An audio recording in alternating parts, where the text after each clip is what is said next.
The alarm went off at 5:14 a.m. Ethan Callaway didn't slam it. He never did. He just reached out in the dark, pressed the button with the side of his thumb, and lay still for exactly 30 seconds, long enough to remember everything waiting for him on the other side of getting up, but short enough to keep from drowning in it. The ceiling of his apartment had a water stain shaped like a running dog. He'd noticed it the day they moved in, 2 years ago. Back when he still thought the place was temporary, he got up anyway. The kitchen was the size of a walk-in closet.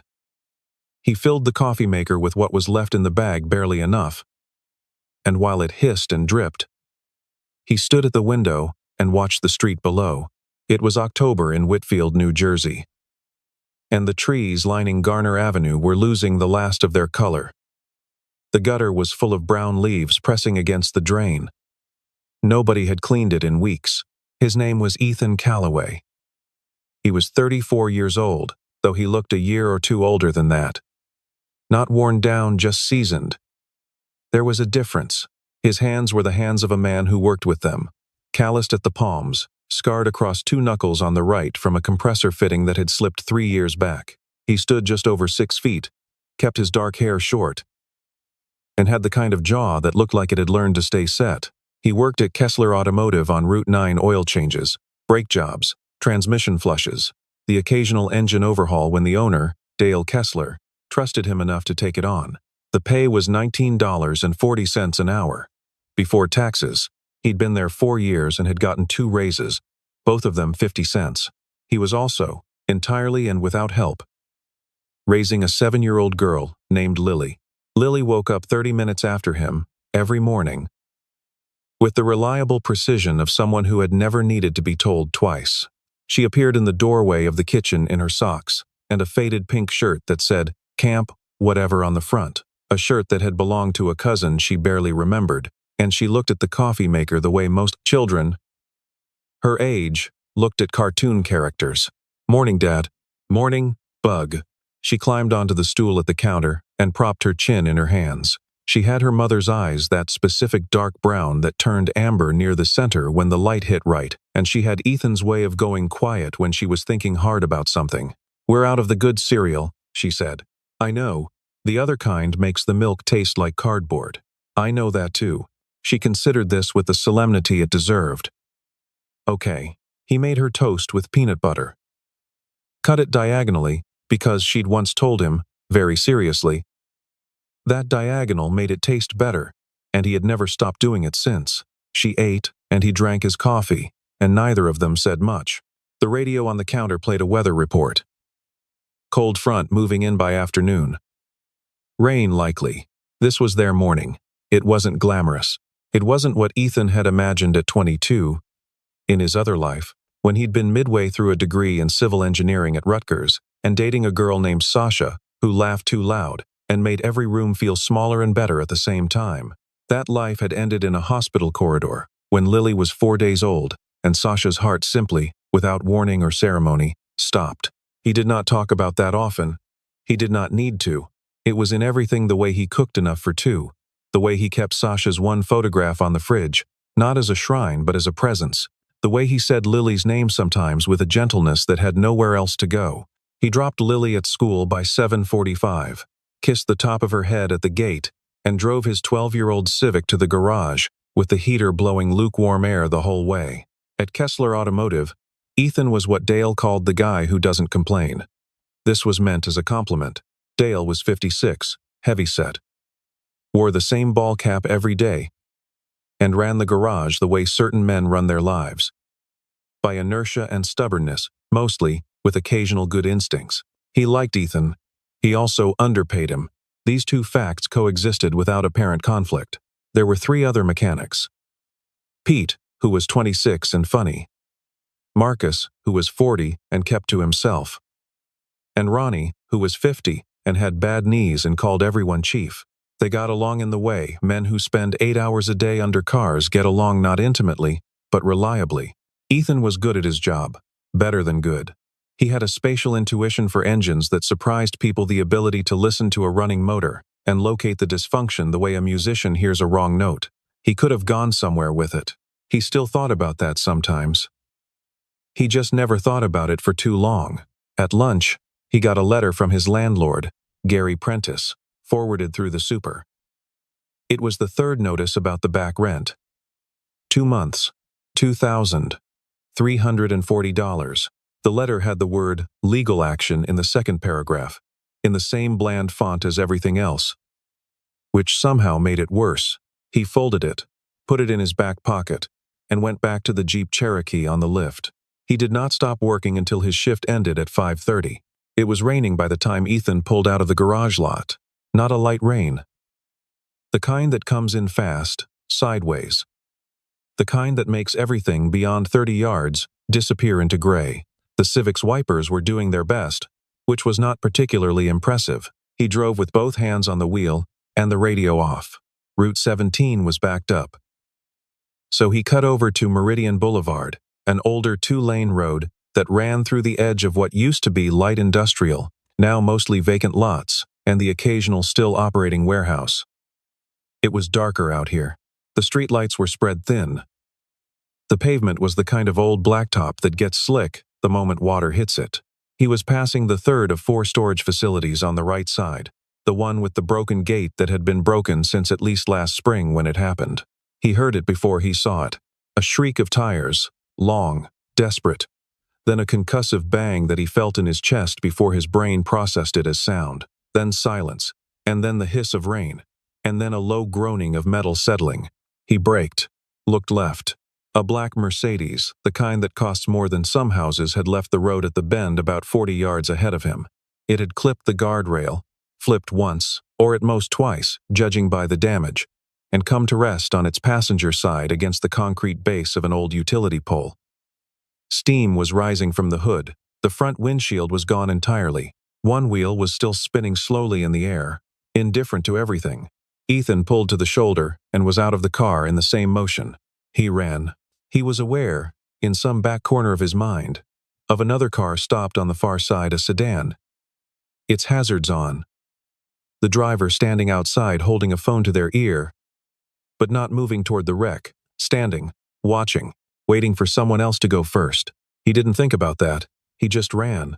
The rain was hard enough that he was soaked before he reached the car. He dropped to one knee on the wet pavement and looked through what had been the driver's side window, now facing up like a skylight. Inside, a woman, seat, belted, hanging sideways in the harness, unconscious. 40s, maybe. Dark hair matted across her face, a cut above her right eyebrow, bleeding freely, mixing with the rain that was falling in through the shattered window.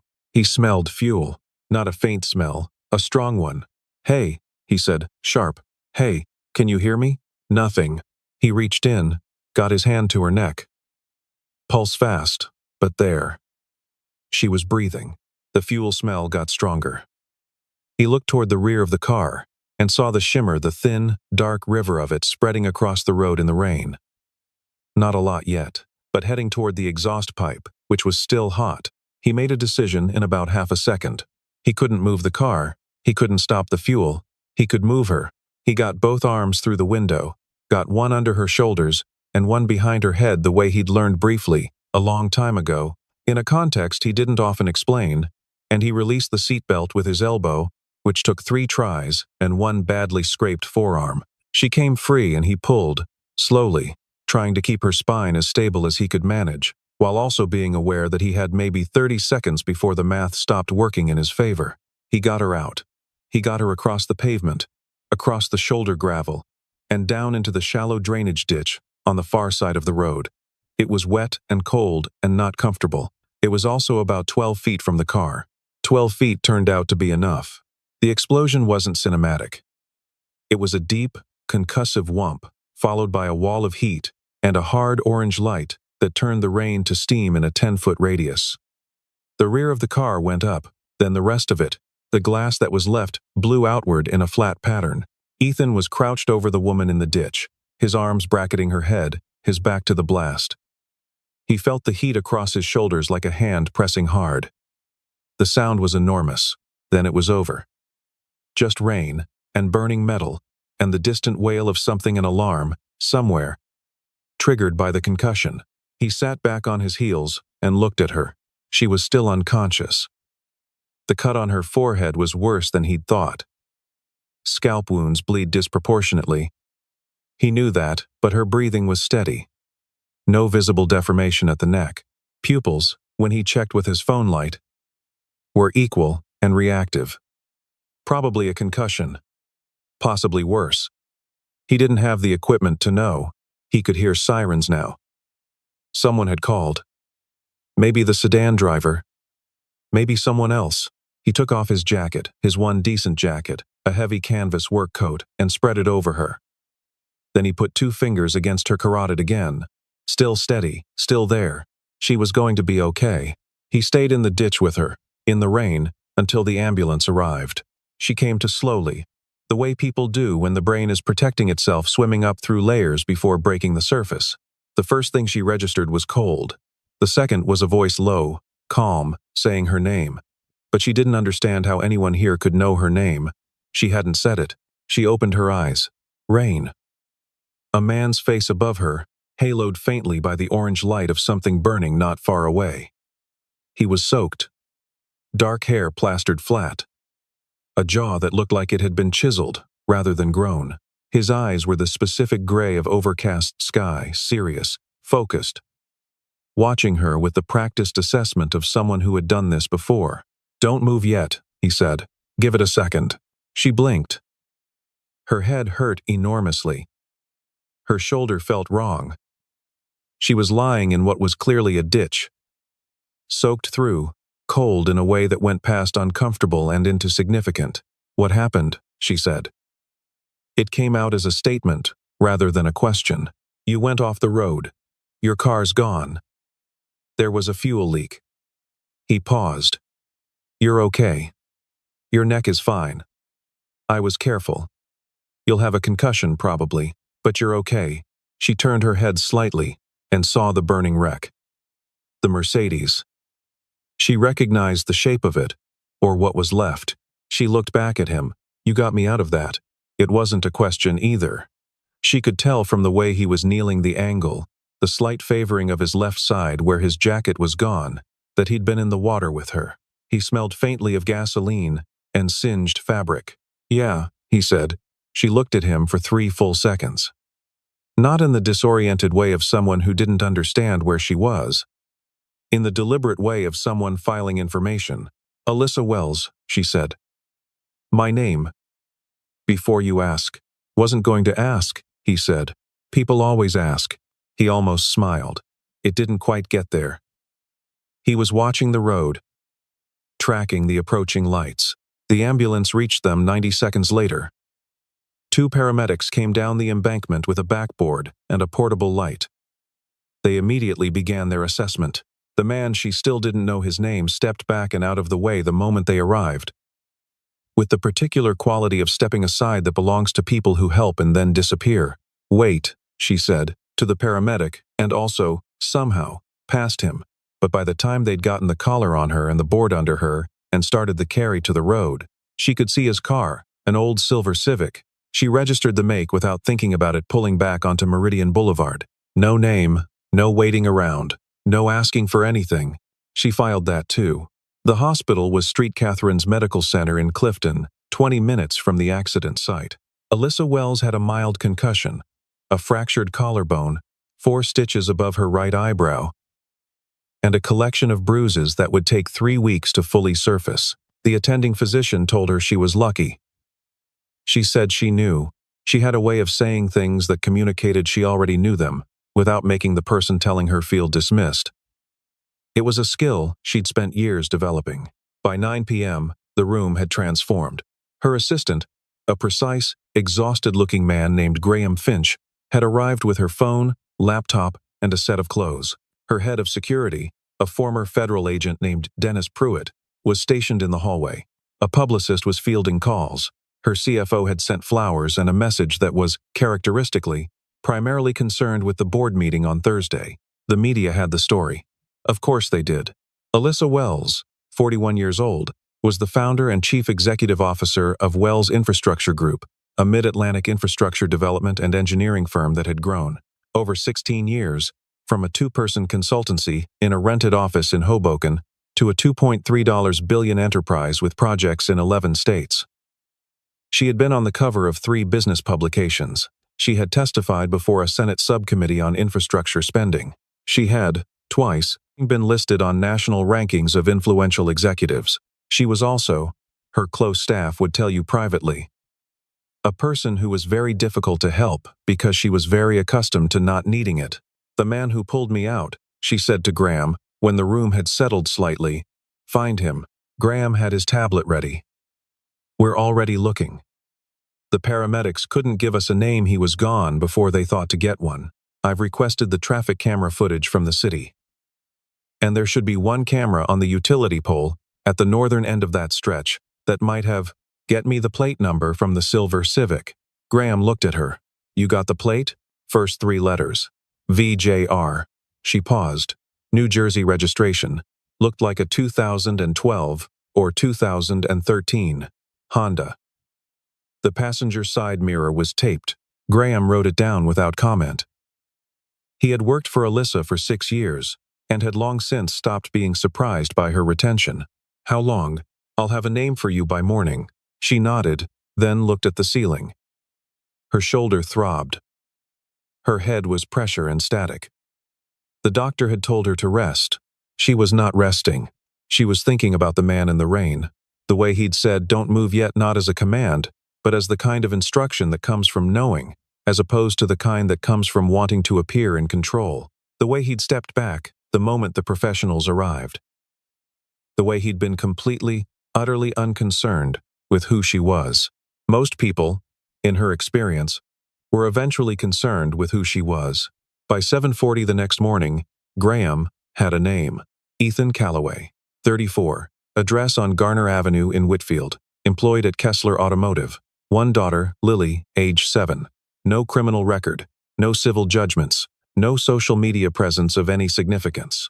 A background as clean and unremarkable as a blank sheet of paper, except for one thing Graham flagged, and then set aside as probably irrelevant.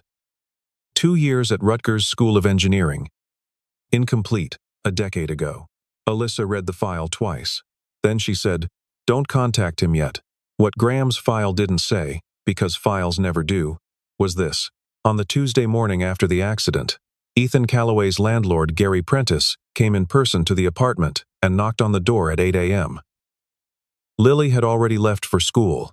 Ethan was in jeans and no shirt, drinking coffee and running through the math again, the same math he'd been running through for 3 weeks, trying to find a version of it that worked. There wasn't one. Prentice was not a cruel man. He was a practical one, which in some circumstances amounts to the same thing. He stood in the doorway with his hands in his jacket pockets and said that he needed the back rent by the end of the month, or he would have to begin proceedings. He said it without relish. He said it the way a dentist says something is going to hurt. "I understand," Ethan said. "I'm sorry, Ethan. I know your situation. I'll figure it out." Prentice left.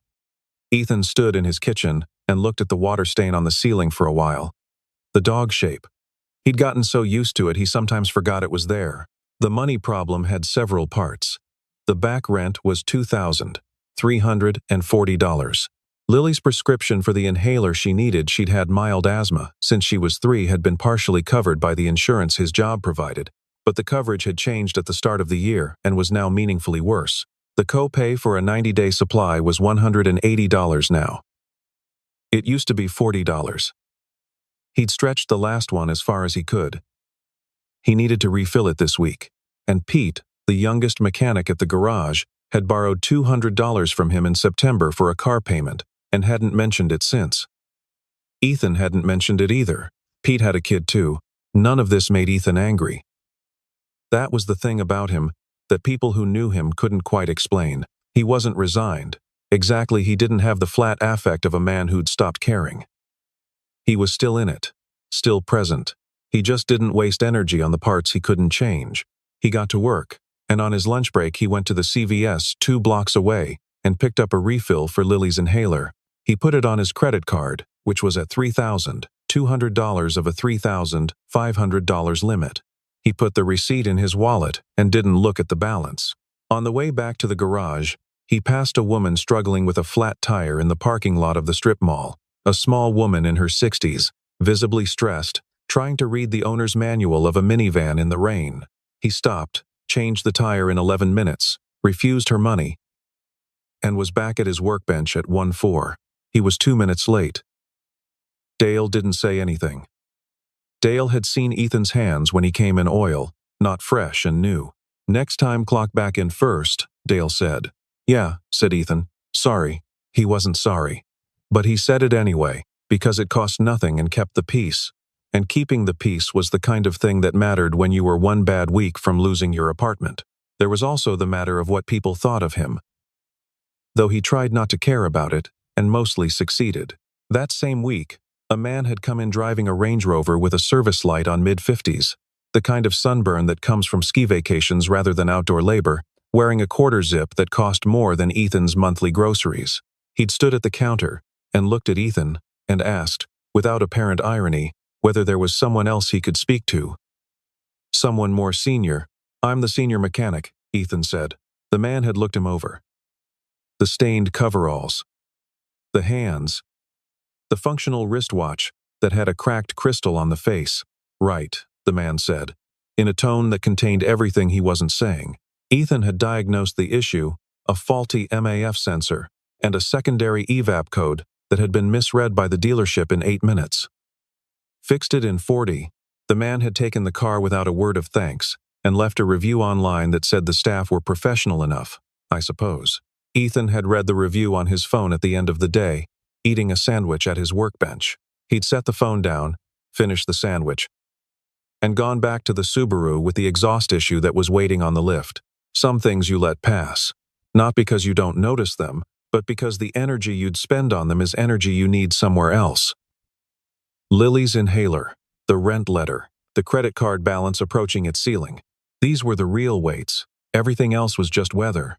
The thing was, Ethan Callaway had not always been this steady. He'd had his years of anger. Quiet anger. The internal kind. The kind that doesn't break furniture, but does cost you sleep. After Sasha died, he'd gone through a period he didn't discuss, when Lily was an infant and he was 26, and the engineering degree was gone, and the grief was so heavy that getting out of bed was a daily act of will rather than reflex. He'd come through it slowly, and what he'd come out with, on the other side, was a specific calibration, the things worth spending yourself on, and the things that weren't. Lily was worth it. His work was worth it. The people around him, who needed things he could give, worth it. The quarterly performance review he'd never get. The advancement that Dale wouldn't think to offer because Dale operated on inertia. The 1,000 small indignities of being competent in a context that didn't fully see you. Not worth the energy. He'd learned to put those down. He was still learning. She came on a Thursday, 11 days after the accident. The rain was gone. It was a cold, dry morning. The sky the specific pale blue that only happens in late October in New Jersey, when the humidity finally breaks. Ethan was under a 2019 F-150 with a clutch problem when Ronnie came over and said, in a voice that was trying hard to sound casual and failing, "Hey, Callaway. Lady outside." Suit. Ethan rolled out on the creeper. Wiped his hands on a shop rag. She was standing at the entrance to the garage bay, on the customer side of the yellow line. She was wearing a dark charcoal blazer over a gray turtleneck, tailored trousers, low-heeled boots. She held a leather portfolio at her side and wore no jewelry except small gold studs at her ears. She looked like money, but not ostentatious money, the kind that has existed long enough to become understated. She had a line of 4 stitches at the right edge of her eyebrow. It was the only thing that didn't fit the composure. Ethan stood. He looked at her. He didn't recognize her immediately, not because she was unrecognizable, but because context changes things. He'd seen her in the dark and the rain, bleeding, lying in a ditch. In the category of human being who needed help, she had been as specific and individual as anyone. Here, in the fluorescent light of a garage bay, in that suit, she occupied a different category entirely. And his brain took a moment to reconcile them. Then she tilted her head slightly, and something in the angle of it, the watchfulness, the quality of being looked at without being judged, resolved it. Mr. Calloway, she said. He heard Pete behind him stop what he was doing. He heard Ronnie make a small, appreciative sound. Miss Wells, he said. A beat. You know who I am, she said. You were in the news a lot that week. He paused. You okay? The collarbone. Something shifted almost imperceptibly in her expression. Healing. 4 more weeks in the brace. She glanced at the shop around her with clear curiosity, but no condescension. Can we talk somewhere? They went to Dale's office. Dale, who had come out to see what the commotion was, one look at Alyssa and immediately offered his office without being asked, something Ethan had never seen him do for anyone in 4 years. The office smelled like motor oil and old coffee. Alyssa sat in the chair across from the desk. Ethan sat on the edge of the desk itself, which felt right. It was Dale's desk, not his. He was just visiting. Thank you, she said. I want to say that first. Without preamble. You don't have to. I know I don't have to. I'm choosing to. The tone was neither warm nor cold. It was precise. You pulled me out of a vehicle that exploded roughly 12 seconds after you got me clear. You stayed with me until the paramedics arrived. You didn't wait around for acknowledgement, and you didn't leave any information. She paused. People don't do that. Some do. Not in my experience. Ethan looked at her. What do you need, Miss Wells? The question seemed to catch her slightly, not off guard, he thought, but recalibrated.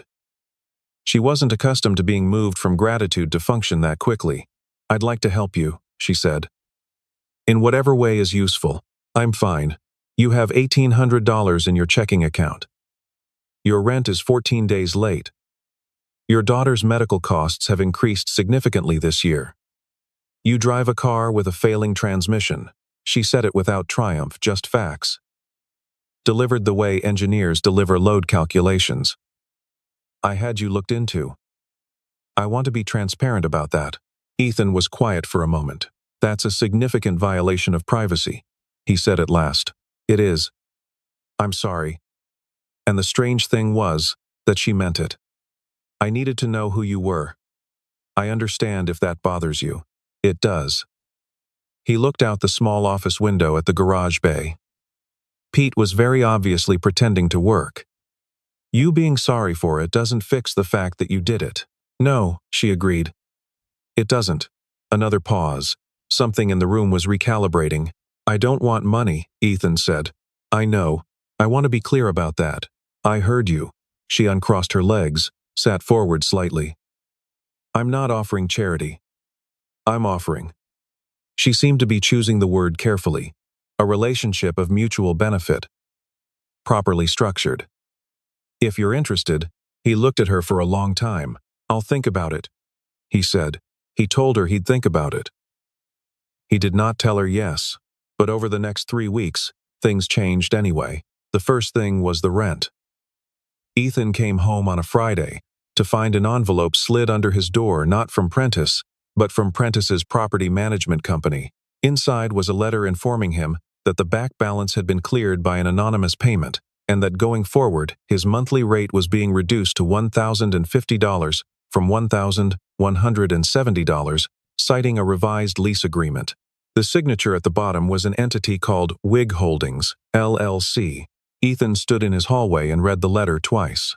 He knew enough about corporate naming conventions to recognize a holding company when he saw one. He made a call, got voicemail, left a message that was polite and short. Miss Wells, I appreciate the intent. We need to talk about what this means. She called back in 40 minutes. I thought you said you weren't offering charity, he said. It's not charity. It's a correction. Her voice over the phone was the same as in person. No warmer. No cooler. Just present. Your landlord was overcharging for the unit relative to the comparable market rate in that area. I renegotiated on behalf of the building's new managing entity. You happen to benefit.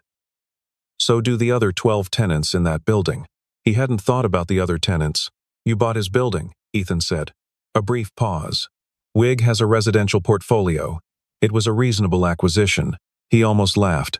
He wasn't sure if it was funny or extraordinary, or both. The second thing was Lily. 2 weeks after the rent letter, Ethan got a call from the pharmacy doctor Carolyn Hartley's office had pre-authorized a new maintenance plan for Lily's asthma management through a pediatric specialist practice in Clifton that Ethan had never been able to afford. The call said that Lily had been enrolled in their care program, that the cost was covered by a medical assistance grant administered by the Whitfield Community Health Initiative, and that her first appointment was scheduled for the following Tuesday. Ethan drove to that appointment. He sat in the waiting room with Lily, who was reading a book about marine mammals with the same intensity she brought to most things, and he thought about what it meant that someone had decided to help him without asking permission. The doctor was thorough. Lily sat on the examination table and answered questions in complete sentences, which made the doctor smile. On the way home, Lily said, "That was a nicer doctor than the last one." "Yeah," Ethan said. "Did something change?" He thought about how to answer that. "Maybe," he said. The third thing was harder to attribute directly. But Ethan attributed it anyway. A call from Dale Kessler. On a Wednesday morning before Ethan got in, saying that the garage had been selected for a fleet service contract with a regional logistics company, 18 vehicles to be maintained on a quarterly rotation, a contract worth roughly $140,000 a year. Dale was thrilled. He announced it to the whole shop. He also gave everyone a raise. Ethan's went to $23.50 an hour. Ethan looked up the logistics company that afternoon. Its registered agent was WIG Operational Services. He called again. "You're doing it again," he said. "I'm directing routine operational contracts to qualified service providers. Kessler Automotive is not the kind of vendor you'd find through your normal channels." "You'd be surprised," she said. "I've been reviewing our vehicle maintenance costs. Your employer does good work at a fair price. Alyssa." He'd started using her first name without quite deciding to. She hadn't corrected him. "Why are you doing it like this?" "Why not just, because you said no," she said simply. "And I respected that. But I also think the circumstances that created your situation are not entirely about your choices, and I don't think respecting your answer means I have to pretend I can't do anything." A pause. "Is that wrong?" He thought about it. "I don't know yet," he said. It arrived on a Tuesday, 6 weeks after the accident, in the form of a letter from an attorney. The letter was from Crandall and Voss LLP, representing a development company called Meridian Properties, a name that carried a certain irony, given where the accident had happened. The letter informed Dale Kessler that Kessler Automotive was in breach of zoning compliance regulations related to the storage of automotive fluids, and that Meridian Properties, as the owner of adjacent parcels on Route 9, was initiating civil proceedings to compel remediation. The demands were specific and expensive: $75,000 in remediation bonds, a full environmental assessment of the property, and a 60-day operational pause. The letter came on Tuesday. By Thursday, 2 men from Meridian Properties came to the shop in person, not lawyers, but the other kind of representative. Large, calm, wearing business casual in the way that's meant to feel like a uniform. They asked to speak to the owner. Dale came out, and they spoke to him quietly, in the parking lot. For about 12 minutes, Dale came back and looking the way people look when they've been told something that hasn't fully landed yet. "They want us gone," he said to the shop at large. "They've been buying up this stretch of Route 9. They want to develop. We're apparently an obstacle." He sat down on a stool. "The zoning thing is mostly cover. We're compliant. But it costs money to prove that. And apparently they're betting I don't have the money to fight." Pete said something colorful. Marcus said nothing. Ronnie said, "What do we do?" Dale looked at Ethan. Ethan had been quiet through all of this, not passive-present. He'd been watching the 2 men through the bay window as they spoke with Dale, and he'd noticed things. The way the taller one held his phone low and angled, possibly recording. The way they'd parked blocking the secondary exit. The way neither of them had introduced themselves by name. "They didn't give you business cards," Ethan said. "What?" "Those 2. They didn't give you cards. Didn't leave paperwork." Dale thought about it. "No, that's because they're not here for a legal proceeding. They're here to see how you react. They want to know if you'll fold before they spend money on lawyers." Ethan stood. "Do you have the original documentation on the storage compliance?" "Yeah. Somewhere. Find it. I'm going to take photos of the current setup before they touch anything. He looked at Pete. Don't talk to anyone else from Meridian who shows up without a verified attorney present. Get that on your phone. He moved through the shop methodically, photographing the chemical storage areas, the drainage channels, the containment basins, everything that demonstrated compliance with state standards. He'd read those standards once, when they'd upgraded the storage setup 3 years ago. He remembered most of it. That evening, he called the county zoning office and requested a copy of the most recent compliance inspection on the property. It was public record. It took him 40 minutes on hold. He also called Alyssa. He hadn't been sure he would, but he called. I'm not asking for intervention, he said. I want to be clear about that first. All right, but I think you might know the situation. Meridian Properties. A short silence. Then, I know of them. Commercial acquisition. Aggressive. They've been positioning in that corridor for about a year.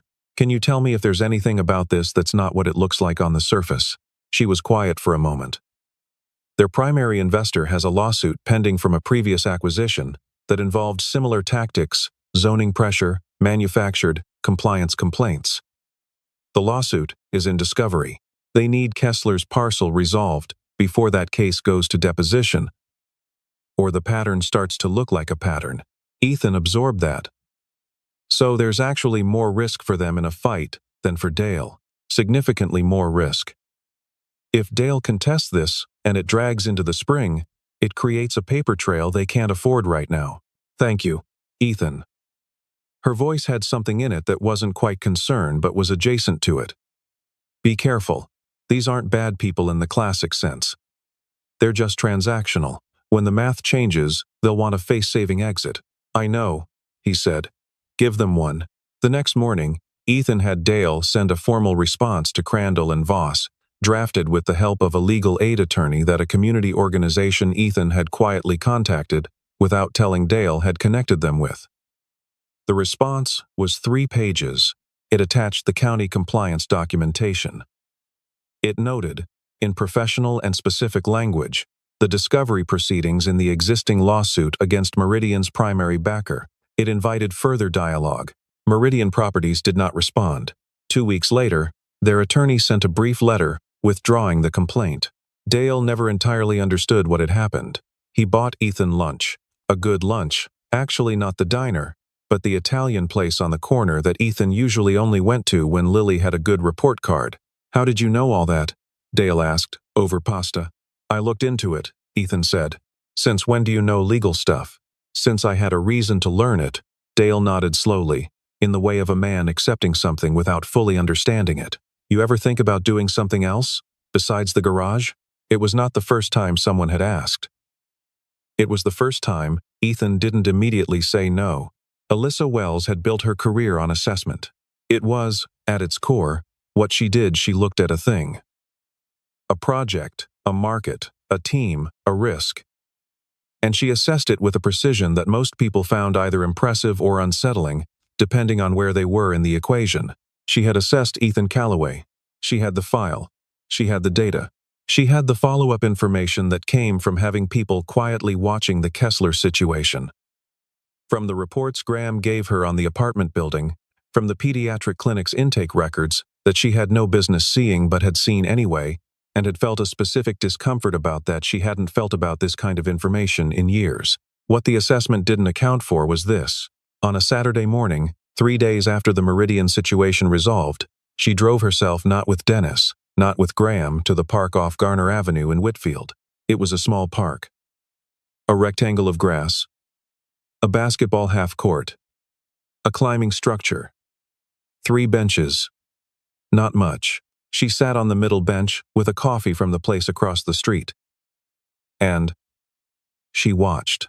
Ethan Callaway was on the climbing structure, not supervising it on it. He was at the top of the climbing frame, maybe 8 feet off the ground, following a small girl with dark hair who was narrating, at some length, the geography of what appeared to be an imaginary kingdom she was establishing across the structure's various platforms. He was listening with the complete, absolute attention of someone who had nowhere else to be and nothing more important to do. The little girl Lily pointed at something in the distance, across the park. She said something. Ethan looked where she was pointing, nodded seriously, said something back. Lily laughed a real laugh. The unconscious kind, the kind that hasn't been edited yet. Alyssa sat on the bench for 40 minutes. She was not a sentimental person. She had not cried at her own company's IPO. When a journalist asked how she felt, she had sat across from a Senate subcommittee chair and held his eye for 30 seconds of silence before he blinked. She had, twice, made decisions that cost hundreds of people their jobs at subsidiaries she'd had to restructure. And she had made those decisions without flinching because the alternative was losing everything. But she sat on the bench for 40 minutes, and she felt, in a way that was uncomfortable and specific, the difference between what she had built and what he had. She had more, objectively, measurably. By every metric her industry used, he had something she couldn't put in a metric. On the way back to her car, she passed the bench on the other side of the path, and Ethan was already there. Lily had apparently moved on to the swings, and he looked up when she was close enough, and for a second neither of them said anything. "Were you watching us?" he asked, not accusatory, just asking. "Yes," she said. She didn't see the point of pretending otherwise. He looked at her for a moment. "Sit down." She sat. "I want to tell you something," he said. Not in the context of whatever this arrangement is. He was looking at the park, not at her. "When I was in the ditch with you, before the paramedics got there, you were still unconscious, but you said something." She turned to look at him. "What did I say?" "You said I've got it." He paused. "Just that. 3 times. I've got it." She was quiet. "I think about that," he said. "What it means, that those were the words your brain reached for when it couldn't think." She looked at the park. At Lily on the swings, pumping her legs with determination. "It means I've been carrying things alone for a very long time," she said. The precision in her voice was still there. But it was doing different work now. "Yeah," Ethan said. "Me too." The offer came formally, in writing, on a Wednesday morning. Graham delivered it to the garage, a sealed envelope, no letterhead on the outside. Ethan opened it at his workbench, standing up, grease on his hands. The letter was 2 pages, single-spaced. Alyssa's letterhead, but not her usual correspondence style, more direct, more personal. She had written it herself, he could tell. The substance was this. Wells Infrastructure Group was establishing a new division, infrastructure operations, and field quality assessment, the work of visiting active project sites, and evaluating the gap between engineering design and on-the-ground execution. It was the kind of work that required, she wrote, someone who can walk into a complex operational environment, identify what's actually happening, rather than what the documentation says is happening, and explain the difference to people who may not want to hear it. The position paid $84,000 a year, with benefits, and came with a training period. She had noted, at the bottom, in handwriting rather than type, "This is not a gift. The position is real, and the need is real. You would be expected to do the work. You can tell me no." Ethan read it twice. Then he folded it and put it in his shirt pocket and finished the brake job he was in the middle of. He told Dale at the end of the shift. Dale was quiet for a long time. He turned his ball cap around on his head, which was what he did when he was thinking. "That's a good opportunity," Dale said finally. "I know. I'd give you a reference. Good one. I know that too. You going to take it?" Ethan was quiet for a moment. "I'm going to negotiate," he said.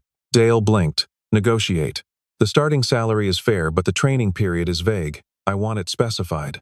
And I want a clause that allows for remote work 2 days a week until Lily's school situation is settled." He paused. "And I want the garage to keep the fleet contract. That has nothing to do with me." Dale stared at him. Then he started laughing, a genuine, surprised laugh that he hadn't quite intended. "You've been holding out on me for 4 years, Dale said. "Little bit," Ethan admitted.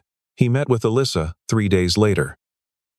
Not at her office, at a coffee shop in Montclair that was busy enough to be anonymous. She came alone. He came alone. They sat across from each other with coffee between them, and he laid out what he wanted, point by point, clearly and without apology. She listened. She counter-proposed on one point. He accepted the counter and held on the other two. She agreed. "You know," she said. "At the end, most people, when they get offered something generous, don't immediately negotiate. Most people don't know what they're worth," he said. She looked at him, that particular look she had, the one that was filing rather than judging. "No," she said. "They don't." It was March by then, and the light had started to come back. Lily stood at the bathroom mirror in the apartment on Garner Avenue, the same apartment. Still. Because they hadn't moved, because some things you change and some things you keep, and she was attempting, with great concentration and mixed results, to braid her own hair. She had watched 3 tutorials. She had not yet mastered it. She was not close to quitting. Ethan was in the kitchen, making coffee that was better than it used to be, because he'd bought a real bag for the first time in a while, and he was reading something on his tablet project documentation for a bridge rehabilitation site in central Pennsylvania, his first solo assessment assignment, coming in 3 weeks.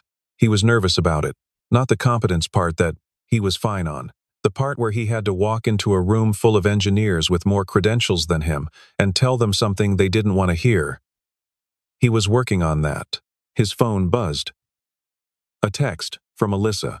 Logistics confirmed for site visit. Also, did Lily try the braid tutorial? He looked up from the phone. From the bathroom, a small voice said, "Dad, it's kind of lopsided." "Lopsided is a style," he called back. "Is it though?" "Yes.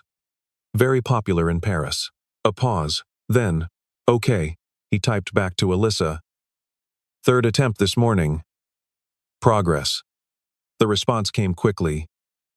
"Tell her from me that getting it wrong 3 times is the work." He smiled at that. He set the phone down and picked up the coffee and stood at the window the same way he always did, looking at Garner Avenue in the morning light. The gutter was clear. Someone had finally cleaned the drain. The water stain on the ceiling still looked like a running dog. He'd stopped forgetting it was there. He'd started thinking of it differently, not as evidence of a temporary place, but as a specific, irrepeatable feature of a specific life that had, against some odds, turned out to be his. Lily appeared in the kitchen doorway. Hair honestly somewhat lopsided. Jacket half-zipped. Book bag over one shoulder. "Diagonal," she said. He cut the toast. She sat at the counter and propped her chin in her hands and looked at him the way she sometimes did, the look that was her mother's eyes in her father's kid, that specific amber and dark brown that happened when the light hit right, and she said, "Dad, you seem different lately." "Different, how?" She considered this with the solemnity it deserved. "Like you know something," she said. He thought about a road in the rain, and a burning car, and 30 seconds of decision, and how 30 seconds can be longer than years if you use them right. "Maybe," he said. "A little." She nodded, satisfied with this answer, and ate her toast. Outside, the light was doing what March light does in New Jersey, tentative. Promising, not quite believing in itself yet. But there. Definitely there. A single act, 30 seconds in the rain, in a ditch beside a burning road, and 2 lives that had been moving separately, each carrying what the other lacked, found their way towards something neither of them had planned for. Neither of them would call it luck. They would both call it, eventually, the thing that happened because someone didn't stop to think about whether it was worth it and just went.